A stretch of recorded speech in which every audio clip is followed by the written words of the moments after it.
আসসালামু আলাইকুম সবাইকে।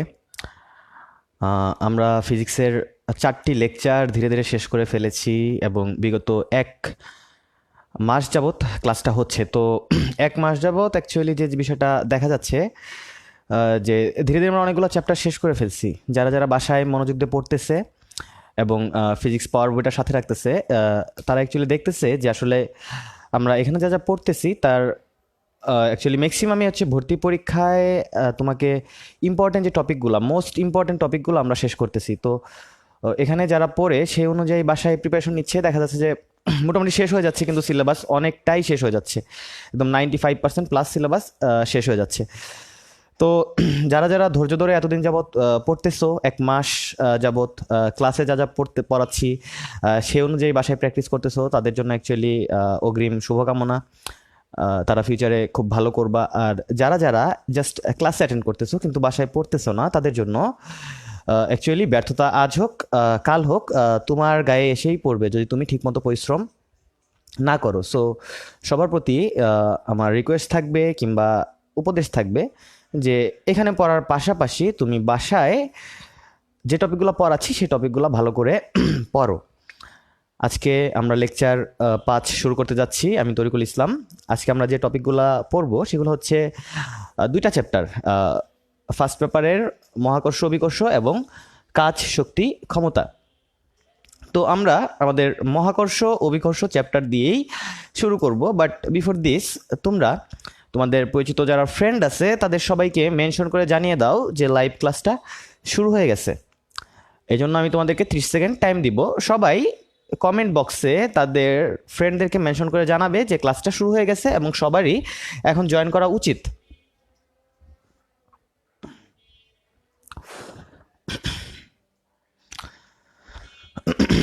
আচ্ছা, তো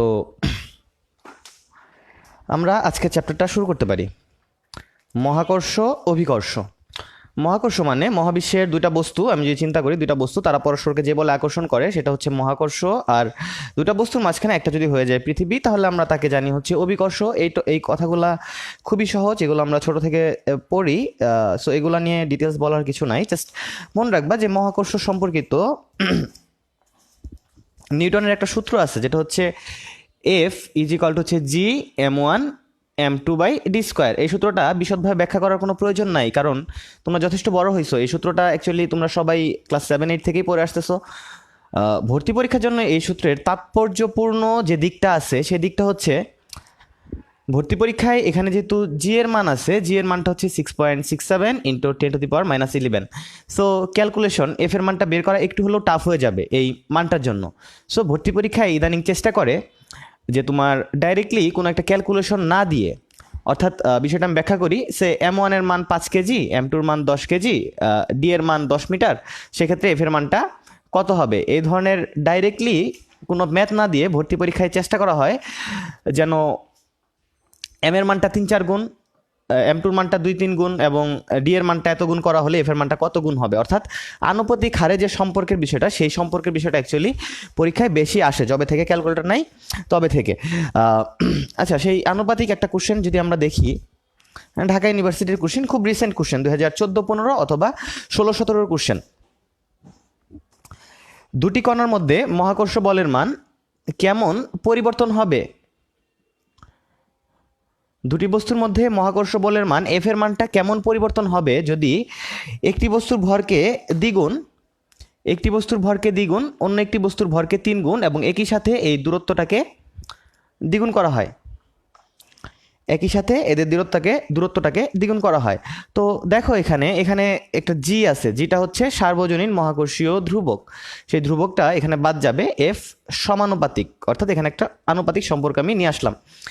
এখন খেয়াল করো, এফ সমানুপাতিক, যেহেতু এটা চেঞ্জ হয়েছে এবং এটা চেঞ্জ হয়েছে, কাজেই ভর এটা হয়েছে 2 গুণ, এটা হয়েছে 3 গুণ এবং এটা হচ্ছে 2 গুণ। সো এফ প্রপোর্শনাল টু 6/4, অর্থাৎ এফ এর মানটা হবে অ্যাকচুয়ালি আমার 1.5 গুণ। এফ এর মানটা হবে আসলে 1.5 গুণ।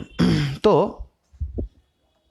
এখন মহাকর্ষ বলটা হয়ে যাবে পূর্বের মহাকর্ষ বলের 1.5 গুণ। একটু একটা জিনিস এখানে খেয়াল করে দেখো যে এখানে যে কোশ্চেনটা আমরা সলভ করলাম, এখানে কিন্তু আমরা এদেরকে মান বসায় কোনো ম্যাথ করি নাই। আমরা এটা যেভাবে করলাম সেটা হচ্ছে যে দ্বিগুণ 3 গুণ, সো আমি আনুপাতিক সম্পর্কগুলো বসাইছি। আমি ইচ্ছা করলে এটা অনেক কমপ্লেক্স ভাবে করতে পারতাম, বাট কমপ্লেক্সটা অ্যাকচুয়ালি রিটেনে যে আসবে এমন না। বাট তারপরেও যদি তুমি কমপ্লেক্স সিস্টেমটা দেখতে চাও যে সামহাও যদি এই কোশ্চেনটা রিটেনে চলে আসে, যদি আমি অ্যাসিউর করতেছি যে অ্যাকচুয়ালি রিটেনের কোশ্চেন এর চেয়েও সহজ হবে, বাট তারপরে যদি বলো যে এটা কি রিটেন আসলে আমি কীভাবে করবো, সেক্ষেত্রে তুমি এভাবে করবা F1 বাই F2 সমান হচ্ছে M1। হ্যাঁ আচ্ছা, এটাকে আমি হচ্ছে M ধরলাম, এটাকে আমি হচ্ছে M প্রাইম ধরলাম, সেক্ষেত্রে হচ্ছে M1 বাই M2 এবং M prime 1 by M2 prime, এবং যেহেতু ডিটা ব্যস্তানুপাতিক সো হচ্ছে D2 square by D1 square. এরপর তুমি হচ্ছে মান বসাবা, যেহেতু ভরটা এখানে দ্বিগুণ করা হয়েছে সো এটাতে এটাকে কাটলে 2 বার যাবে, যেহেতু পরবর্তী ভরটা 3 গুণ করা হয়েছে সো এটাতে এটা কাটলে 3 বার যাবে। হ্যাঁ, এইভাবে হচ্ছে তুমি ডি এর মানটাও ক্যালকুলেট করে তুমি হচ্ছে F2 সমান হচ্ছে 1.5 F1 এভাবে বের করে ফেলতে পারবে। তো আই হোপ তোমরা বুঝতে পারছো যে রিটেন ফরম্যাটটাও কীভাবে হবে প্লাস এমসিকিউ ফরম্যাটটাও কীভাবে হবে। এখান থেকে ভর্তি পরীক্ষায় আরেকটা ইম্পর্টেন্ট প্রশ্ন আছে। এখান থেকে একটা ইম্পর্টেন্ট তোমার প্রশ্ন আছে, যেটা হচ্ছে তোমার জি এর মাত্রা নির্ণয় করো। সো জি এর মাত্রা, যেহেতু জি এর মাত্রাটা বের করতে বলছে, সো এটা অ্যাকচুয়ালি তুমি যদি মুখস্থ রাখতে চাও মুখস্থ রাখতে পারো, M inverse 1 L cube T inverse 2। আর যদি মুখস্থ রাখতে সমস্যা হয়, মানে আমি মনে করি যে আসলে সবারই মোটামুটিভাবে মুখস্থ রাখতে সমস্যা হয়, তো তাদের জন্য g is equal to G M by R square, একটা সূত্র আমরা জানি। এখান থেকে আমি দেখি যে g is equal to G R square by m. So g এর জন্য হচ্ছে মিটার পার সেকেন্ড স্কোয়ার, আর এর জন্য হচ্ছে মিটার স্কোয়ার, নিচে হচ্ছে ভর, সমান হবে হচ্ছে KG inverse 1 metre cube second inverse 2 সমান হবে হচ্ছে M inverse 1 L cube T inverse 2। তোমরা যারা অ্যাকচুয়ালি মাত্রা বের করতে পারো না, মানে এখানে KG inverse 1 metre cube second inverse 2 থেকে কিভাবে M inverse 1 L cube T inverse 2 হইলো, যারা অ্যাকচুয়ালি এই জিনিসটাও বুঝলা না, তারা অ্যাকচুয়ালি পূর্ববর্তী লেকচারগুলো দেখতে পারো, সেখানে এই জিনিসগুলো খুব বিশদভাবে বিবরণ করা আছে। আচ্ছা, এরপর আরেকটা কোশ্চেন, ঢাকা ইউনিভার্সিটির কোশ্চেনটা হচ্ছে এমন, এটা হচ্ছে একটা বস্তু এ, এটা হচ্ছে একটা বস্তু বি। এখানে আমি একটা ভারী লোহার পাত রাখলাম, সেক্ষেত্রে এদের মধ্যবর্তী যে আকর্ষণ বলটা সেটা কত গুণ হয়ে যাবে। এর অ্যান্সারটা হচ্ছে সিম্পলি আগের সমান থাকবে। এর কারণ কি জানো? এর কারণ হচ্ছে এই জি এর ক্যারেক্টারিস্টিক, জি হচ্ছে সার্বজনীন মহাকর্ষীয় ধ্রুবক। দুইটা বস্তুর মাঝখানে যদি দুইটা বস্তুর ভর পরিবর্তন না হয় কিংবা দূরত্বটা পরিবর্তন না হয়, তাহলে এই এফ এর মানটা চেঞ্জ হবে না। সো আমি এখানে এ একটা বস্তু ছিল, এখানে বি একটা বস্তু ছিল, এখন এর মাঝখানে আমি একটা ভারী লোহার পাত রাখছি, এর ফলে কি এই বস্তুটার ভর চেঞ্জ হয়েছে? না, হয় নাই। এর ফলে কি এই বস্তুটার ভর চেঞ্জ হয়েছে? না, তাও হয় নাই, অর্থাৎ M2 পরিবর্তন হয় নাই। এখানে আমি একটা ভারী লোহার পাত রাখছি, তার ফলে কি এদের মধ্যবর্তী দূরত্বটা চেঞ্জ হয়েছে? না, সেটাও চেঞ্জ হয় নাই। কাজে এখানে যেহেতু কোনো মানই চেঞ্জিং না, সো এফ এর মান আগের সমানই থাকবে। আচ্ছা, এরপর হচ্ছে আমরা এই চ্যাপ্টার থেকে আরও একটা প্রশ্ন করি, এটাও ঢাকা ইউনিভার্সিটির প্রশ্ন। এটা হচ্ছে আমাদের একটা পৃথিবী, আর পৃথিবীর উপর ছিল একটা গাছ, সেই গাছে আপেল ছিল। কোনো একটা অদ্ভুত কারণে গাছে শুধুমাত্র আপেলই পাওয়া যায়, গাছে যে আর অন্যান্য কিছু থাকতে পারে, কলা, কমলা, আঙ্গুর, হ্যাঁ এই ধরনের কিছু কিন্তু গাছে পাওয়া যায় না। জাস্ট ফিজিক্সে দেখা যায় যে যতগুলা গাছ আছে সব গাছে আপেলই থাকে। তো যাই হোক, এখানে একটা আপেল ছিল, এই আপেলটা এই পৃথিবীটাকে স্মল এফ বলে আকর্ষণ করতেছে। অর্থাৎ আমি যদি এই জিনিসটা দেখি যে আপেলটা পৃথিবীটাকে স্মল এফ বলে আকর্ষণ করতেছে, এই পৃথিবীটা এই আপেলটাকে হচ্ছে ক্যাপিটাল এফ বলে আকর্ষণ করতেছে। তো কোন বলটার মান আসলে বেশি, এফ গ্রেটার দেন এফ নাকি এফ গ্রেটার দেন এফ, নাকি তারা সমান, কোনটা? সো এর অ্যান্সার হচ্ছে আসলে এফ এবং এফ সমান। এর কারণ হচ্ছে দেখো, এটা হচ্ছে একটা বস্তু এ, এটা হচ্ছে একটা বস্তু বি।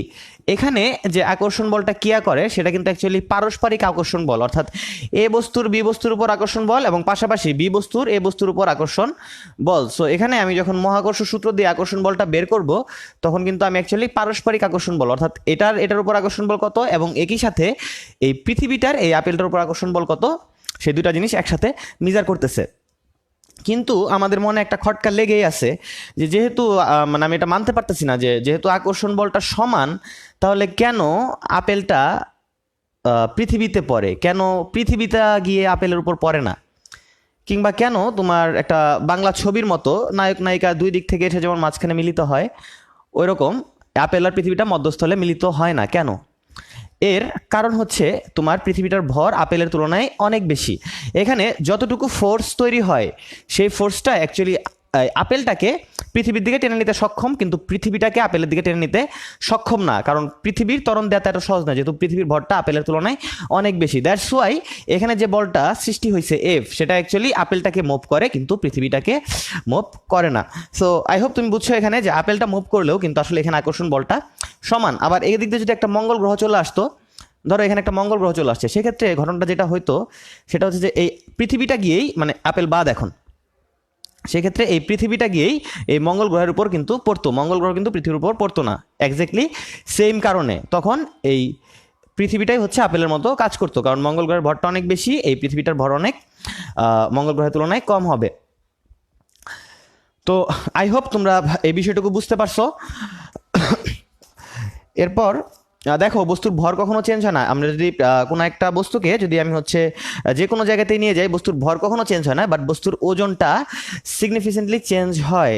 যেমন ধরো পৃথিবীর কেন্দ্রে জি এর মান 0, আমরা জানি ডাব্লিউ ইজ ইকুয়াল টু হচ্ছে এম জি। তাহলে যেহেতু পৃথিবীর কেন্দ্রে জি এর মান 0, তাহলে পৃথিবীর কেন্দ্রে বস্তুটার ওজন হয়ে যাবে 0। এই টপিকগুলো অ্যাকচুয়ালি খুবই সহজ দেখে, এগুলো নিয়ে আর বিস্তারিত বেশি কিছু বর্ণনা করব না, কারণ আমি জাস্ট তোমাকে এখানে টপিকটা ধরে দিলাম যে এখান থেকে ভর্তি পরীক্ষায় প্রশ্ন আসে, তুমি জাস্ট বাসায় গিয়ে ফিজিক্স পাওয়ার বই থেকে তুমি হচ্ছে সলভ করতে থাকবা এই ধরনের যে কোশ্চেনগুলো আছে।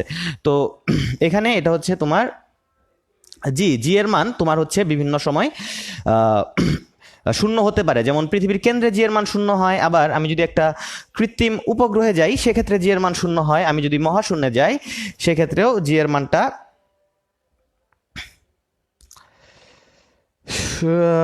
0 হয়। আচ্ছা, তো যারা লাইভে আছে আমি অ্যাকচুয়ালি সবার সাথে একটু কথা বলি। ওরিন সুলতানা লিমা, আসসালামু আলাইকুম ভাইয়া। ওয়ালাইকুম সালাম।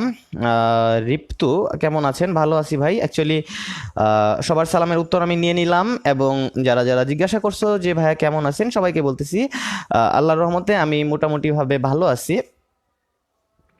আহ, আহ, সাব্বির, আপনার আগের ক্লাসগুলো কোথায় পাবো? এই পেজে পেয়ে যাবা। দেখতেছি বিভিন্ন স্টুডেন্ট তাদের ফ্রেন্ডদেরকে মেনশন করছে। এরপর মুক্তা, ইপ্তি সহ অনেকেই সালাম দিছে।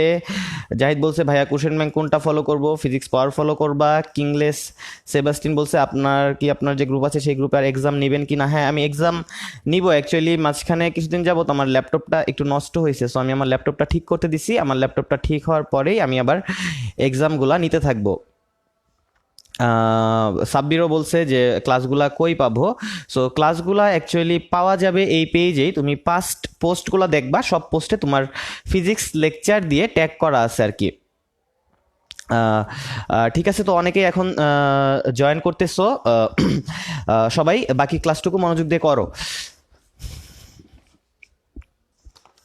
এখন হচ্ছে আমরা চলে যাই তার পরবর্তী একটা টপিকে। সেই টপিকটা হচ্ছে একটা বস্তুর ওজন। আমি দেখলাম যে পৃথিবীর কেন্দ্রে কিংবা মহাশূন্যে কিংবা হচ্ছে একটা কৃত্রিম উপগ্রহে তার ওজনটা হয়ে যায় 0, কারণ হচ্ছে যে এখানে যে জি এর মান আছে সেই মানটা 0 হয়ে যায়। তাহলে যদি ভরকে আমি 0 দ্বারা গুণ করি, আমার ওজনটাও 0 হয়ে যাবে। বাট সেটা অ্যাকচুয়ালি বিষয় না। তোমার এর পাশাপাশি একটা তথ্য কিন্তু কমপ্লিমেন্টারি হিসেবে মনে রাখতে হবে, যে একটি বস্তুর ভর কিন্তু কখনো চেঞ্জ হয় না, বাট ওজনটা চেঞ্জ হয়। সো এই দুইটা তথ্য কিন্তু মোটামুটি সমার্থক, একটা মিনিং বহন করে অ্যাকচুয়ালি আমাদের মাথায়। যেমন যদি পরীক্ষায় প্রশ্ন আসে যে একটা বস্তুর ভর 50 কেজি, তো পৃথিবীর কেন্দ্রে ভরটা কত হবে? অ্যান্সার কিন্তু হবে অ্যাকচুয়ালি 50 কেজি। বাট যদি বলে যে একটা বস্তুর ভর 50 কেজি, পৃথিবীর কেন্দ্রে এর ওজন কত হবে, সেক্ষেত্রে কিন্তু এর ওজনটা হয়ে যাবে 0 নিউটন। সো এই জিনিসগুলা খেয়াল রাখবা। এখন দেখো, এটা হচ্ছে একটা লিফট। সেই লিফটের উপর ধরো আমি দাঁড়াইছিলাম। ধরো এই লিফটের উপর আমি দাঁড়াইছিলাম, তো সামহাও ধরো আমার ভর হচ্ছে 70 কেজি। হ্যাঁ, আমার ভর হচ্ছে 70 কেজি। সো সেক্ষেত্রে আমি এখান থেকে আমার ওজনটা বের করে ফেলতে পারি 70 ইন্টু 9.8। দ্যাট মিনস আমার হচ্ছে 7 নং 63 630 প্লাস হচ্ছে 70-এর 5 ভাগের 4 ভাগ, সো 14 56, হ্যাঁ।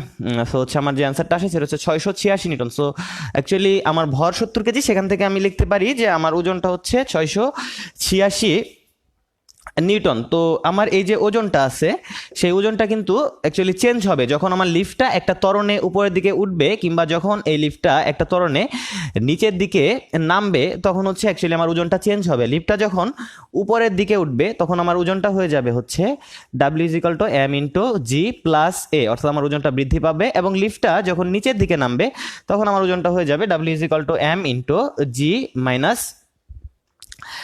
A, হ্যাঁ। তো লিফটটা যদি উপরের দিকে ওঠে তাহলে হচ্ছে m × G + A, আর লিফটটা যদি নিচের দিকে নামে তাহলে হচ্ছে W = m × G - A। তো এখানে তোমাকে যদি কোনো একটা কোশ্চেনে বলে যে একটা লিফট 2 মিটার/সেকেন্ড স্কয়ার ত্বরণের উপরের দিকে উঠছে, সেক্ষেত্রে 70 কেজি ভরের একটা লোকের ওজন কত হবে, সেক্ষেত্রে তুমি কিন্তু খুব সহজেই করে ফেলতে পারো যে W = m × 9.8 + 2 m × 9.8 + 2। সো এখানে আমি লিখতে পারি যে এখানে 70। আচ্ছা, সো এই ম্যাথগুলো অ্যাকচুয়ালি ক্যালকুলেশন করে ফেলবা তোমরা। আমি তোমাকে আরেকটা ম্যাথ এখন করতে দিব। এখানে তোমরা যারা যারা অ্যাকচুয়ালি ম্যাথটা করবা,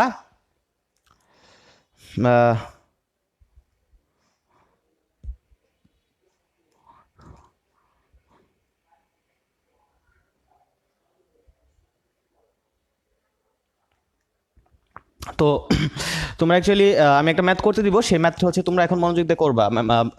এটা জিনিসটা হচ্ছে এমন, 2 কেজি ভরের বস্তু 2 মিটার/সেকেন্ড বেগে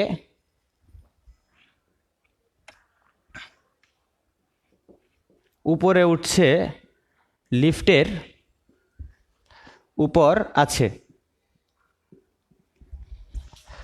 বস্তুর ওজন কত? 2 কেজি ভরের একটি বস্তু 2 মিটার/সেকেন্ড বেগে উপরে উঠছে, এমন একটি লিফটের উপর আছে। তো বস্তুর ওজন কত? এই কোশ্চেনটা সবাই করে আমাকে অ্যান্সারটা বলো তো কত হবে। লিফটটা কিন্তু উপরে উঠছে, অর্থাৎ এখানে কি G+A নাকি G-A, সেটা একটু খেয়াল করো। যেহেতু উপরে উঠছে সেক্ষেত্রে হচ্ছে G+A। সবাই ম্যাথটা করে এটার অ্যান্সারটা আমাকে জানাও। আমি তোমাদেরকে 1 মিনিট সময় দিলাম, 1 মিনিটের মাঝখানে এই ম্যাথটা করে আমাকে জানাতে হবে।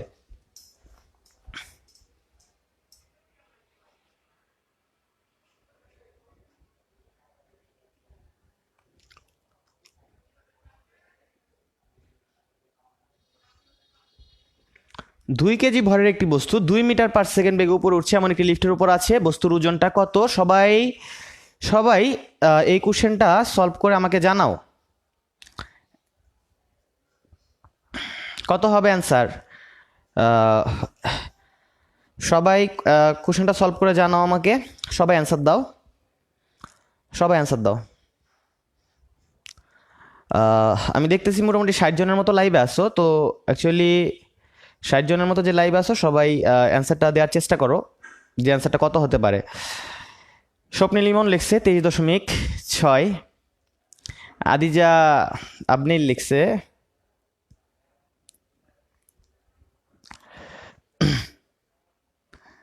23.6।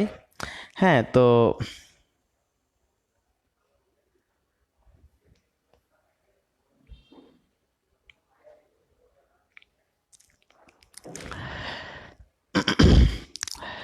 যাই হোক, আমি অ্যাকচুয়ালি কোশ্চেনটা সলভ করি। দেখো, এই কোশ্চেনটার অ্যান্সার হবে, তোমরা যারা যারা অ্যান্সার দিছো সবাই কারেক্ট অ্যান্সার দাও নাই, সবাই ভুল অ্যান্সার দিছো। সবাই ভুল অ্যান্সার দিছো, যারা যারা অ্যান্সার দিছো সবাই ভুল অ্যান্সার দিছো। এটার অ্যান্সারটা হবে W = m × G+A। এম এর মান হচ্ছে 2, জি এর মান হচ্ছে 9.8। একটি লিফট 2 মিটার/সেকেন্ড বেগে উপরে উঠতেছে, যেহেতু এটা 2 মিটার/সেকেন্ড সমবেগে উপরের দিকে উঠতেছে, দ্যাটস ওয়াই এটার ত্বরণের মান হবে এখানে 0। তো যারা যারা এতক্ষণ অ্যান্সার দিছো 23.6, সবার অ্যান্সারটা অ্যাকচুয়ালি ভুল হয়েছে। অ্যান্সারটা হবে কি অ্যাকচুয়ালি, দেখো তো কি হয় অ্যান্সার। যারা যারা অ্যান্সার দিছো 19.6, তারা অ্যাকচুয়ালি কারেক্ট। 19.6 এটা হচ্ছে আমার কারেক্ট অ্যান্সার। এখানে 2 আমি যোগ করতে পারি না, কারণ এটা হচ্ছে ত্বরণ, এটা হচ্ছে ত্বরণ। সো এটা হবে অ্যাকচুয়ালি বেগ। তাহলে হচ্ছে বেগ থেকে ত্বরণ, যদি এটা একটা বেগ হয় 2 মিটার/সেকেন্ড সমবেগ, তাহলে তার ত্বরণটা কত? একটা বেগ তো সমবেগ, তার ত্বরণটা কত হবে? অ্যান্সার হবে 0।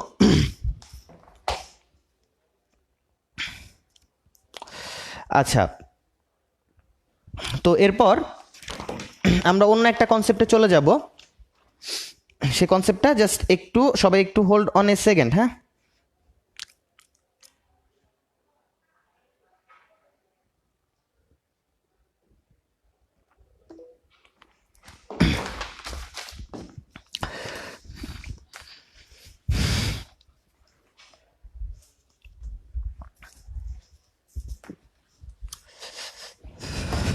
এরপর সেকশন 3-এ যাই। এই লিমন ভাই,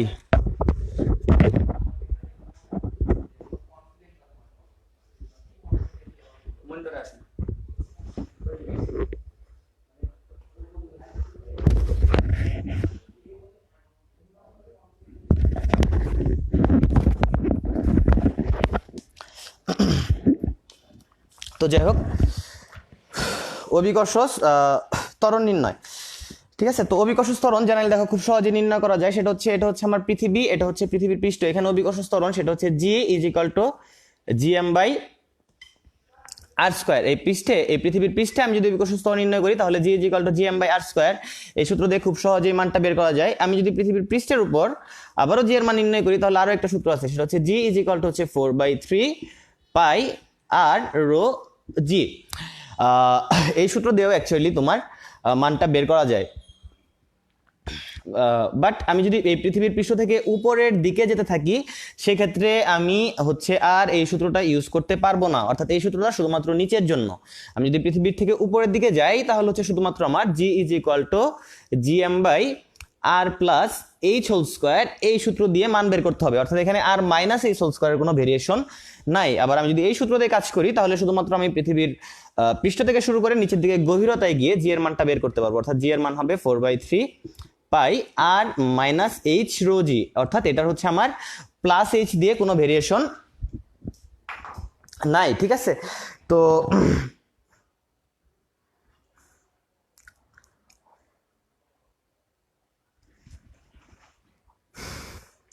লাগে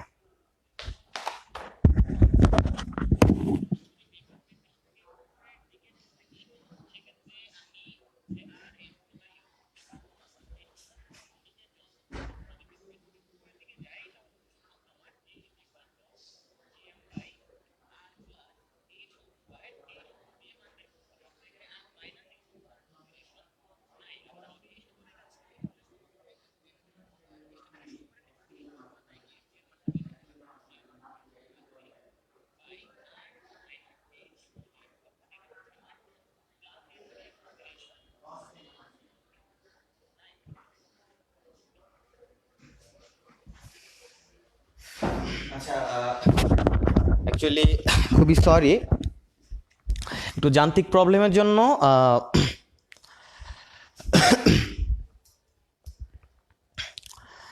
ক্লাসটাতে একটু ত্রুটি হচ্ছে আর কি। আমরা এখানে দেখি যে কথাটা বলতেছিলাম যে এখান থেকে যদি উপরের দিকে যাই তাহলে হচ্ছে আমি এই সূত্রটা ইউজ করবো, যদি নিচের দিকে যাই তাহলে হচ্ছে আমি এই সূত্রটা ইউজ করবো। আর রিটার্নের জন্য অ্যাকচুয়ালি খুব সিম্পলি এটা দিয়ে ম্যাথ করা সম্ভব, বাট এমসিকিউর জন্য আরও সিম্পলি করা সম্ভব। যেমন আমি যদি তোমাকে ঢাকা ভার্সিটির কিছু ম্যাথ দেখাই তাহলে হয়তোবা তুমি এই জিনিসগুলা এভাবে চিন্তা করবা যে এত সহজে এই ম্যাথগুলো করা যায়, সেটা তুমি আগে কখনোই জানতা না। যেমন আমি তোমাকে ঢাকা ভার্সিটির একটা কোশ্চেনের কথা বলি, দেখো কোশ্চেনটা হচ্ছে মানে এই জিনিসটার অ্যাপ্লিকেশন অ্যাকচুয়ালি কিভাবে হতে পারে। 3 × 10⁶ মিটার/সেকেন্ড গভীরতা বিশিষ্ট একটি খনির তলদেশে অভিকর্ষজ ত্বরণের মান কত হবে?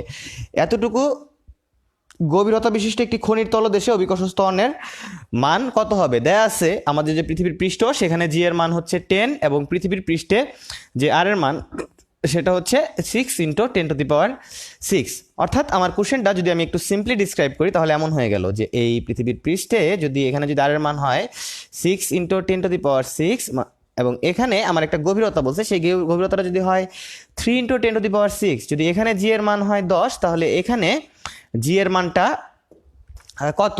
একটু খেয়াল করে দেখো, আমি যেহেতু গভীরতায় নামছি সো আমার সূত্র এটা না, আমার সূত্র হচ্ছে এই যে এটা। এখান থেকে আমি দেখতেছি যে জি ডাইরেক্টলি গভীরতা থেকে ব্যাসার্ধ থেকে গভীরতা বাদ দিলে যে উচ্চতাটা থাকে সেই উচ্চতার সমানুপাতিক। সো একটা জিনিস খেয়াল করো তো, এখানে আমার উচ্চতাটা হচ্ছে 6 × 10⁶, এখানে জি এর মান হচ্ছে 10। এখানে আমি যদি গভীরতায় চলে যাই তাহলে এখানে আমি যে গভীরতায় চলে আসছি সেটা হচ্ছে 3 × 10⁶, অর্থাৎ আমি অর্ধেক গভীরতায় চলে আসছি। সো আমি যেহেতু এখানে অর্ধেক করছি মানটা, আর এর মানটা যেহেতু অর্ধেক করছি এবং আমি এখানে যেহেতু দেখতেছি আর মিনস এই গভীরতাটা যেহেতু আমি অর্ধেক করছি এবং দেখতেছি যে এই জিনিসটা ওভারঅল জি এর সমানুপাতিক, সো এটা যতটুকু কমবে এটা কিন্তু ততটুকুই কমা উচিত। সো এখানে যেহেতু এটা অর্ধেক হয়ে গেছে তাহলে এটাও কিন্তু আমার এখানে অর্ধেক হয়ে যাওয়া উচিত, অর্থাৎ এখানে আমার জি এর মান হবে সিম্পলি 5। সো দেখো আমরা কোনো প্রকার জাস্ট সূত্রকে টাচ না করেই আমরা কোনো প্রকার সূত্রকে টাচ না করেই অ্যাকচুয়ালি কিন্তু ম্যাথগুলা করে ফেলতে পারতেছি।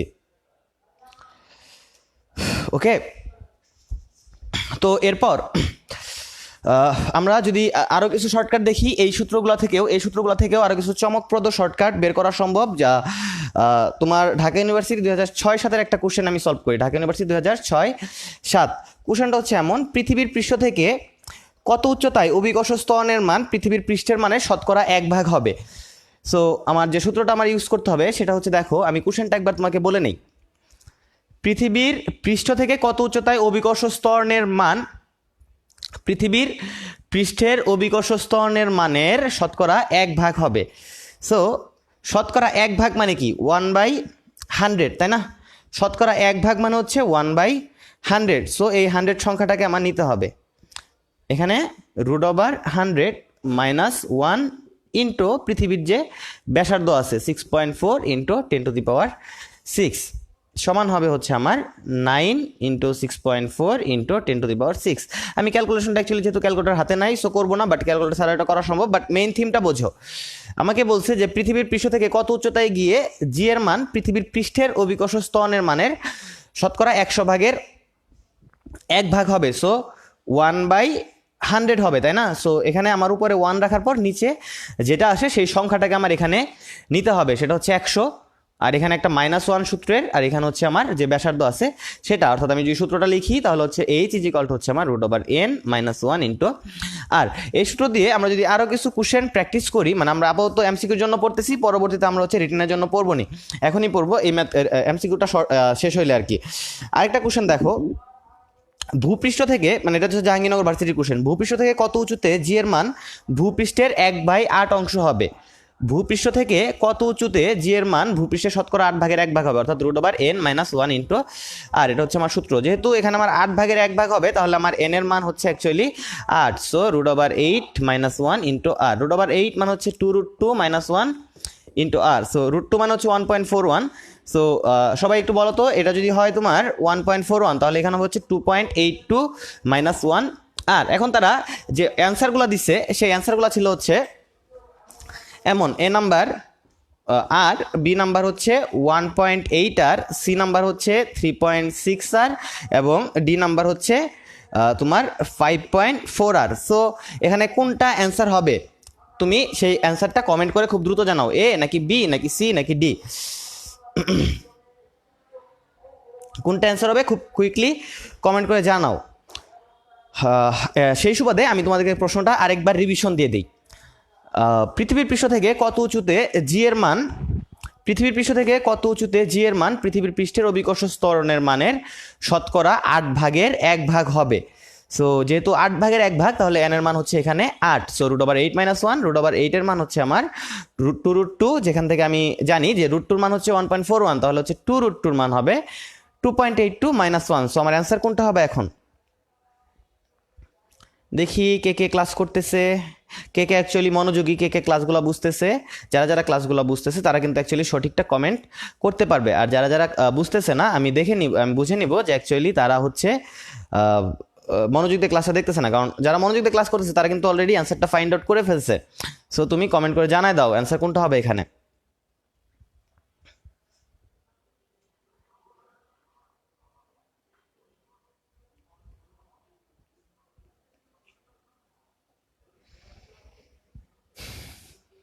(1.8 আর) গুড। আচ্ছা, তো এখন এমন আরও ম্যাথ ইচ্ছা করলে করা যায়, খুব সহজেই করা যায়। সে আমি আরও একটা কোশ্চেন তোমাদেরকে সলভ করাবো এখন, যে কোশ্চেনটা হচ্ছে অ্যাকচুয়ালি আমার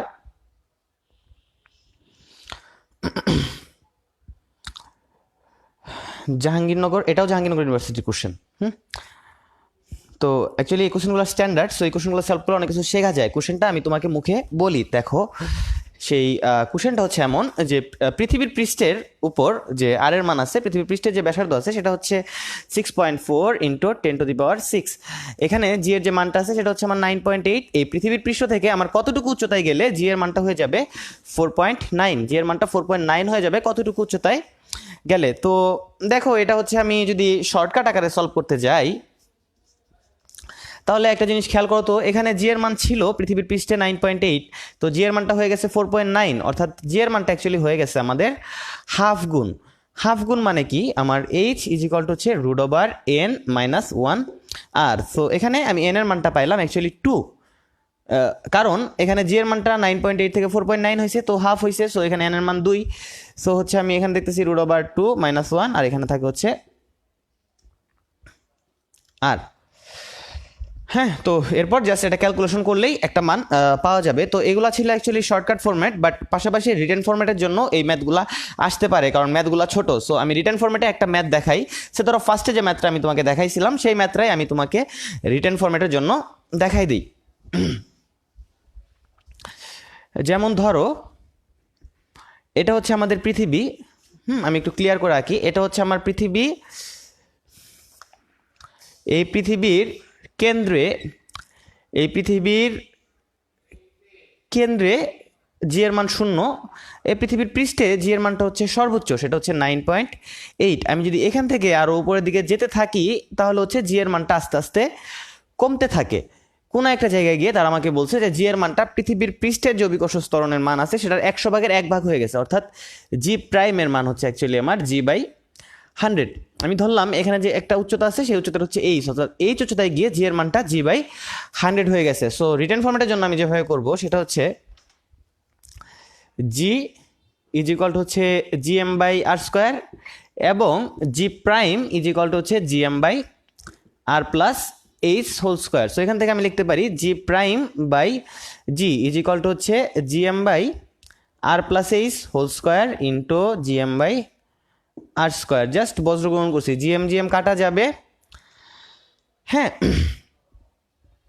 জিএম কাটা যাবে। এখন দেখো জি প্রাইমের যে মানটা আছে, জি প্রাইমের মান কিন্তু অ্যাকচুয়ালি g/100 ইন্টু এই জিটা আসবে হচ্ছে 1/g। সো এই জি আর এই জি কাটা যাবে, আমার থাকে হচ্ছে সিম্পলি r² আর এখানে থাকে হচ্ছে r+h²।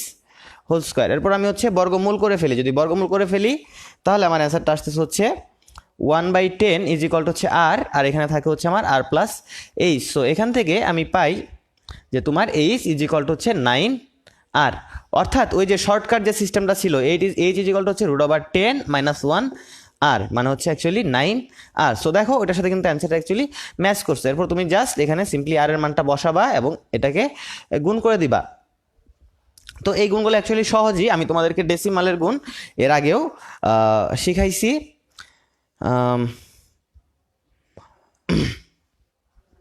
তো এইভাবে হচ্ছে অ্যাকচুয়ালি আমরা রিটেনের সাথে ডিল করব।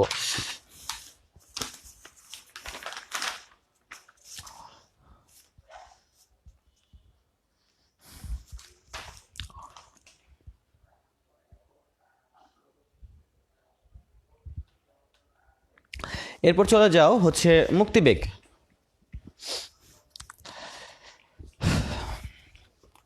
মুক্তিবেগ হচ্ছে একটা বস্তুকে যে বেগে নিক্ষেপ করলে আর সে পৃথিবীতে ফেরত আসবে না। এই মুক্তিবেগের মান হচ্ছে 11.2 কিলোমিটার/সেকেন্ড কিংবা 7 মাইলস/সেকেন্ড, 7 মাইলস/সেকেন্ড অথবা 11.2 কিলোমিটার/সেকেন্ড। তো দেখো, একটা বস্তুকে বিভিন্ন বেগে নিক্ষেপ করলে, একটা বস্তুকে বিভিন্ন বেগে নিক্ষেপ করলে সে অ্যাকচুয়ালি বিভিন্নভাবে পৃথিবীকে ছেড়ে যাবে। সেটা হতে পারে সে উপবৃত্তাকার পথে পৃথিবীতে ফেরত আসবে, কিংবা হচ্ছে অধিবৃত্তাকার পথে পৃথিবী থেকে চলে যাবে, কিংবা উপবৃত্তাকার পথে পৃথিবী থেকে চলে যাবে। সো এটার একটা বিস্তৃত চার্ট আছে, 5-6টা তথ্য সংবলিত একটা চার্ট। সেই চার্টটা হচ্ছে তোমাদের পড়ে নিতে হবে। আপাতত আমি এটার যে ম্যাথমেটিক্যাল জায়গাটা আছে, যে জায়গাটা তোমাদের বুঝতে সমস্যা হয়, সেই জায়গাটাই আমি একটু ফোকাস করব।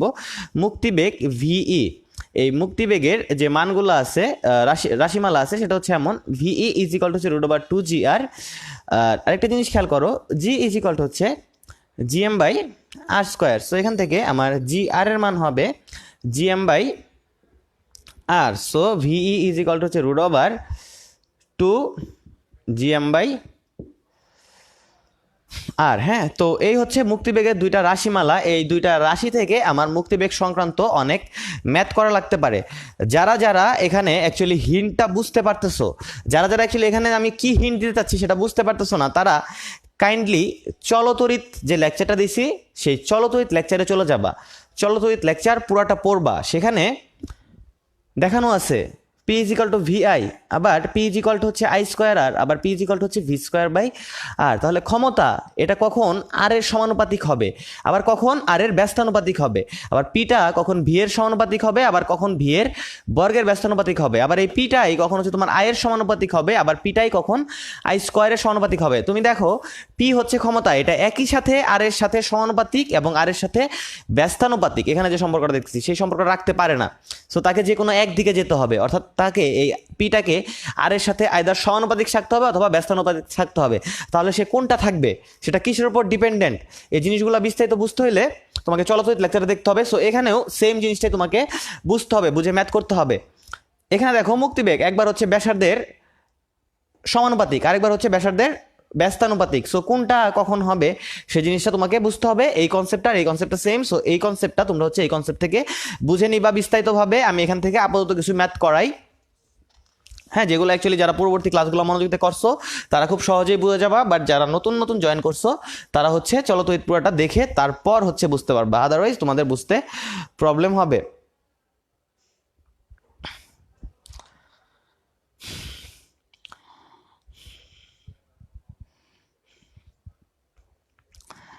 আচ্ছা, আমি একটু কমেন্টগুলো রিড আউট করি। মুন্না লিখছে যে ভাইয়া প্রশ্নগুলো লেখার সুযোগ দিন, কি তা না হলে কিছু বুঝতেছি না। আসলে হচ্ছে মানে একটু ফাস্ট পড়াইতে হচ্ছে, তো টাইমটা যেহেতু সংকীর্ণ, সো একটু ফাস্ট হতে হচ্ছে। তুমি প্রশ্নগুলো এখন লিখতে পারো, অথবা হচ্ছে তুমি এখন আপাতত ক্লাসটা করে দেন, তুমি পরবর্তীতে প্রশ্নগুলো আবারও লিখতে পারো, সেক্ষেত্রে তোমার ক্লাসটা 2বার হয়ে যাবে। সুমাইয়া বলছে ভাই একটু বড় করে লিখবেন। আচ্ছা ঠিক আছে, আমি যথেষ্টই বড় করে লিখতেছি আমার মনে হয়, বাট তারপরেও আমি আরও বড় করে লেখার চেষ্টা করব।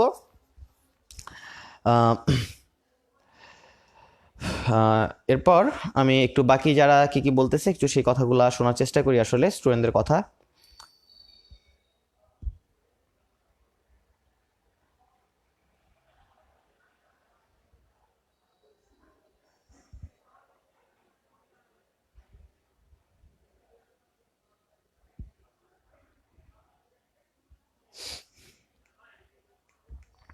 তো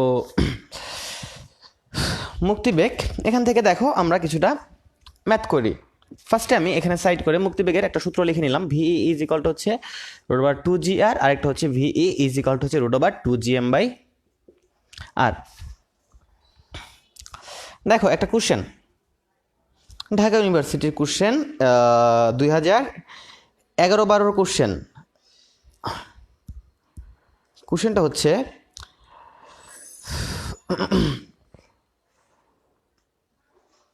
পৃথিবী পৃষ্ঠে মুক্তিবেগ 11.2 কিলোমিটার পার সেকেন্ড। যদি কোনো গ্রহের ব্যাসার্ধ পৃথিবীর ব্যাসার্ধের দ্বিগুণ হয় এবং ভর পৃথিবীর ভরের 8 গুণ হয়, তাহলে মুক্তিবেগ কত? এটা হচ্ছে আমার পৃথিবী এবং এটা হচ্ছে আমার অন্য গ্রহ। এটা হচ্ছে আমার পৃথিবী এবং এটা হচ্ছে অন্য গ্রহ। আমি যদি পৃথিবী থেকে অন্য গ্রহের দিকে যাই, আমি যদি অন্য গ্রহের দিকে যাই, তাহলে কোশ্চেনটা আমি খেয়াল করি, যদি কোনো গ্রহের ব্যাসার্ধ পৃথিবীর ব্যাসার্ধ দ্বিগুণ হয়, অর্থাৎ পৃথিবী থেকে অন্য গ্রহের দিকে গেলে আমার ব্যাসার্ধটা হয়ে যাবে দ্বিগুণ, ব্যাসার্ধ 8টা হয়ে যাবে হচ্ছে দ্বিগুণ। এবং যদি ভর পৃথিবীর ভরের 8 গুণ হয়, অর্থাৎ ভর এমটা অন্য একটা গ্রহের জন্য 8 গুণ হয়ে গেছে, যেখানে পৃথিবীরটা 1 হলে অন্য গ্রহেরটা হবে হচ্ছে 8। তো এখন আমাকে বলছে যে আমি যদি জি এর মানটাকে কম্পেয়ার করি, তাহলে পৃথিবীর তুলনায় অন্য গ্রহের জি এর মানটা কত গুণ হবে।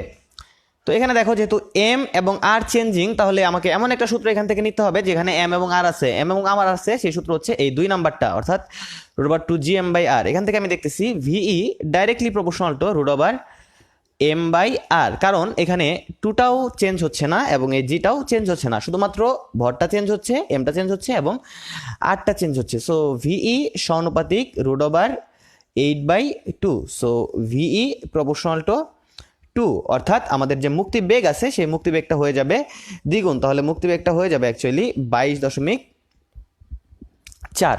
যেহেতু পৃথিবীর মুক্তিবেগ হচ্ছে 11.2 এবং সেই মুক্তিবেগটা যদি দ্বিগুণ হয়ে যায় তাহলে সেটা কিন্তু অ্যাকচুয়ালি 22.4 হয়ে যাওয়া উচিত, তাই না?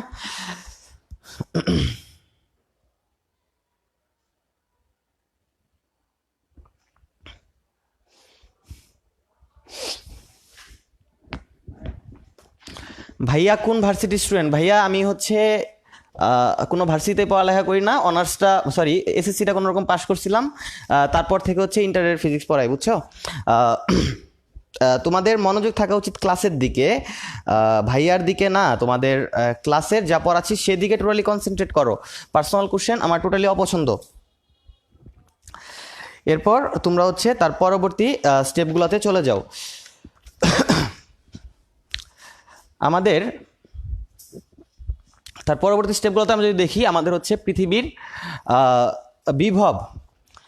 আমাদের এটা হচ্ছে পৃথিবীর চারপাশে আমাদের একটা ক্ষেত্র কাজ করে, এটা হচ্ছে পৃথিবীর চারপাশে একটা ক্ষেত্র কাজ করে, যেটা হচ্ছে অ্যাকচুয়ালি আমরা বলি মহাকর্ষীয় ক্ষেত্র। এটাকে আমরা বলি হচ্ছে মহাকর্ষীয় ক্ষেত্র। হ্যাঁ, সো এর চারপাশ থেকে যদি কোনো একটা বস্তু এর মাঝখানে ঢুকতে চায় তাহলে হচ্ছে এখানে আমি একটা জি পাই, যেটাকে আমরা বলি মহাকর্ষীয় ক্ষেত্র। যেখানে একটা ক্ষেত্র থাকবে সেখানে একটা বিভবও থাকবে, সেই বিভবটাকে আমরা বলি ভি। মনে রাখবা পরীক্ষায় যে জিনিসগুলো আসে, পরীক্ষায় অ্যাকচুয়ালি যে জিনিসগুলো আসে সেই জিনিসগুলো হচ্ছে যে এখানে মহাকর্ষীয় বিভব ভি, মহাকর্ষীয় প্রাবল্য ই, যেটার আরেকটা নাম হচ্ছে অ্যাকচুয়ালি জি। হ্যাঁ, জি। তো এই জিনিসগুলো আমি ব্যাখ্যা করবো, বাট তার আগে অ্যাকচুয়ালি একটা ইউনিভার্সাল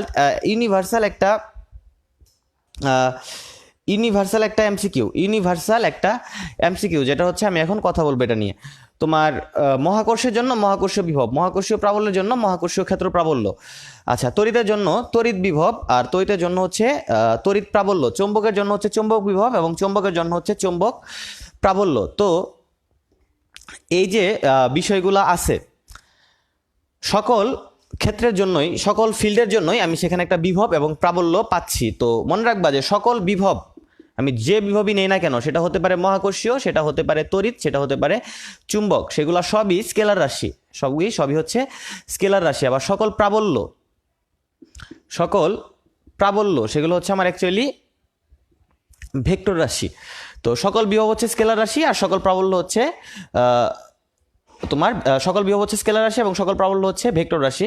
তো মহাকর্ষীয় ক্ষেত্র প্রাবল্য ই, এটার আরেকটা নাম হচ্ছে জি। এই কথাটা যারা যারা বিশ্বাস করল না যে জি বলতে তো আমি অ্যাকচুয়ালি অভিকর্ষ ত্বরণ বলে জানি, তো মহাকর্ষীয় ক্ষেত্র প্রাবল্য ই কিভাবে জি হয় তাদের জন্য দেখো, ভি কে আমি যদি ডিফারেন্সিয়েশন করি, মানে যে কোনো বিভবকে আমি যদি ডিফারেন্সিয়েশন করি তাহলে আমি হচ্ছে ই পাই, তাহলে ই ইজ ইকুয়াল টু হচ্ছে ডিভি বাই ডিআর। সো এবার তুমি এখানে যে ভি এর মানটা আছে সেই মানটাকে তুমি হচ্ছে ডিফারেন্সিয়েশন করো, তুমি দেখবা যে তুমি ঠিকই এই যে তোমার ই এর মানটা পেয়ে গেছো, যেটা হচ্ছে তোমার -gm/r²। হ্যাঁ, আর এখানে একটা মাইনাস থাকে মহাকর্ষ বিভবের জন্য, যে দ্যাটস এই মাইনাসটা এখানে প্লাস হয়ে যাবে। তো দেখো তো এই gm/r² এটা কিন্তু আমরা জি আকারেও জানি। সো আমি দেখতেছি যে ভি কে ডিফারেন্সিয়েশন করে আমি পাই gm/r², আবার এখানেও আমি পাই হচ্ছে g is equal to gm/r²। So e এবং জি পরস্পর সেম। আচ্ছা,